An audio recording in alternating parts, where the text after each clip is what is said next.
একটা নারীর কারণে 4 প্রকারের পুরুষ মানুষ দোজখে যাবে। একটু মনোযোগ দিলে বুঝবেন। এক প্রকার, একটা নারীর কারণে তার বাবা দোজখের মধ্যে যাবে। ইয়া রাসূলুল্লাহ, ইয়া হাবিবাল্লাহ, কেন একটা নারীর কারণে তার বাবা দোজখের মধ্যে যাবে? বলে হুজুর কেন? আল্লাহর নবী ঘোষণা করতেছে, কোন বাবা তার মাইয়াটারে জন্ম দিল, কিন্তু মাইয়াটা বাবার কথা শোনে না, মাইয়াটাকে পর্দা করায় নাই, মাইয়াটাকে শৃঙ্খলাবদ্ধ বানায় নাই, মাইয়াটাকে সুন্দরভাবে মানুষ করে নাই, ওই মাইয়া বেপর্দাভাবে চলাফেরা করার কারণে তখন ওই মাইয়াটার জন্য তার বাবা দোজখে যাবে। ইয়া রাসূলুল্লাহ কেন?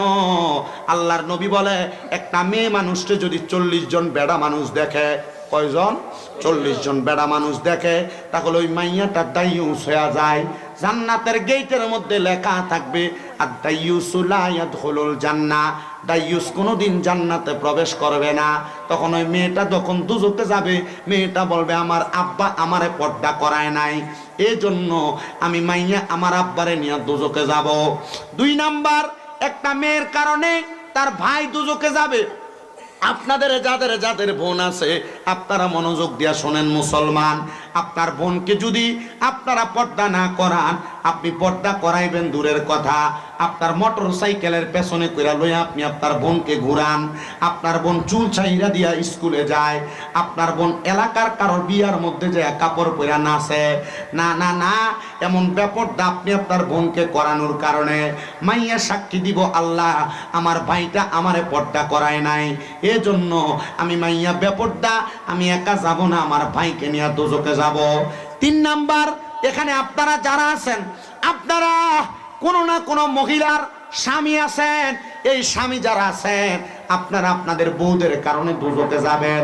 এটার 1 নাম্বার কারণ হইল আপনার বউটা পর্দা না করা, আপনার স্ত্রী পর্দা না করা, এই বেপর্দা চলাফেরা করার কারণে আপনার স্ত্রীটা আল্লাহ তাআলার কাছে সাক্ষী দিবে, আল্লাহ আমার স্বামী আমারে পর্দা করায় নাই, আমার স্বামীটা আমাকে বেপর্দা ঘুরাইছে, আল্লাহ আমার স্বামীটার জন্য আমি ভালোভাবে পর্দা করতে পারি নাই।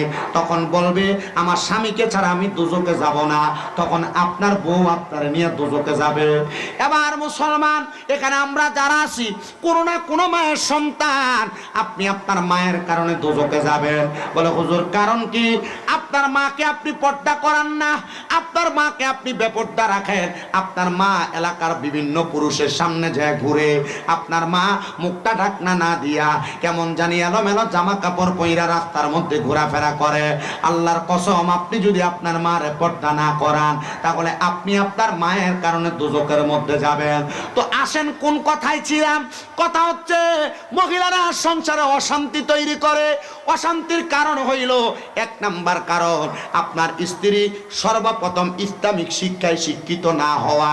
যদি ইসলামিক শিক্ষায় শিক্ষিত হইত, ওই স্ত্রী কখনো স্বামীর সঙ্গে গলা লাড়া দিয়ে কথা বলতো না, উঁচু গলায় কথা বলতো না। হে আমার বড় বহুল এলাকার পর্দার অন্তরালের মা বোনেরা, আপনারা যারা স্বামীর সঙ্গে উঁচা গলায় কথা বলেন, শ্বশুর শাশুড়িকে ধমক দিয়ে কথা বলেন, এ সোশ্যাল মিডিয়ার মাধ্যমে দেখনেওয়ালা দেশ বিদেশের ভাই বাবারা, মা বোনেরা, আপনারা মনোযোগ দিয়ে শুনবেন গো আমার মা বোনেরা।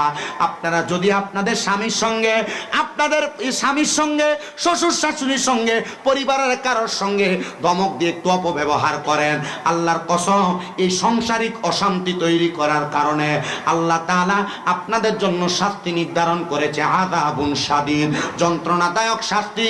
এমন শাস্তি দিবে, কোন মহিলা যদি তার স্বামীর ইনকাম কম হওয়ার কারণে ওই মহিলা তার কসমেটিক, তার জামা কাপড়, তার বিভিন্ন ভালো ভালো প্রসাধনীর জন্য জামাইকে প্রেসার ক্রিয়েট করে, আল্লাহর নবী রাহমাতুল লিল আলামিন নবী বলে, ওই মহিলা জান্নাতি হুরদের সম্মাননা পাবে, ওই মহিলা জান্নাতি হুরদের সম্মান পাবে, ইজ্জত পাবে, যেই মহিলা তার স্বামীর প্রতি সদাচরণ করবে।